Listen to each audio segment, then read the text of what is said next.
Robert Barwick. Thanks, Robert. Thank you very much. Thanks for the opportunity, and thank you to the commissioners for your effort, your unpaid effort. This inquiry is well overdue. I'm Robert Barwick. I'm the chairman of the Australian Citizens Party, and what I'm going to speak about is something that we've had a lot of experience in. Assuming this inquiry concludes that AUKUS is a disaster, as you've heard pretty consistently today, I would urge you to consider that it is the product of an act of foreign interference in Australia.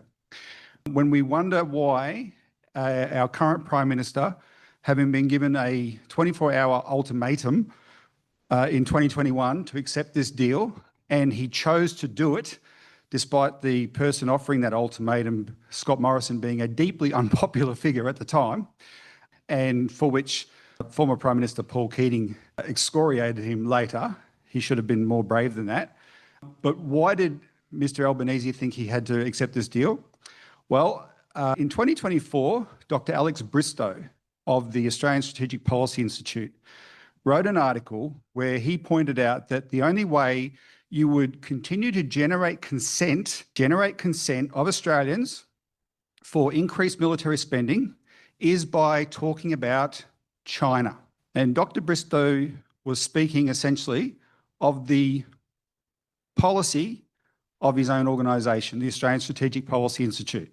For a decade at least plus, the Australian Strategic Policy Institute has relentlessly demonised China to the Australian people and the Australian body politic, relentlessly.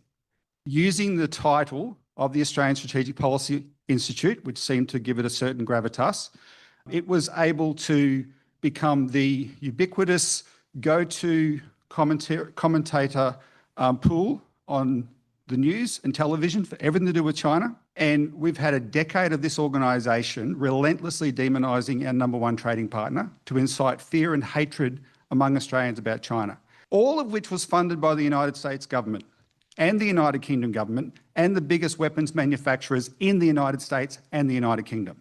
The Australian Strategic Policy Institute started off as a taxpayer-funded organisation. I'm sure former Admiral Barry had lots of experience with them.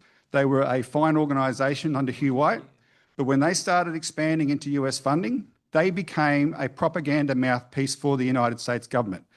The military companies that have funded them have received huge, billions and billions of dollars in contracts from the Australian government, right? So this has to be looked at as part of this picture, because we've heard consistent testimony here today about what a disastrous deal this is. How did it come about? You need to look at the United States itself engineering public opinion in Australia to make this come about. I want to say one more thing just briefly. Only to say, on behalf of Hugh White and myself, we're disappointed about Aspie. Thanks very much.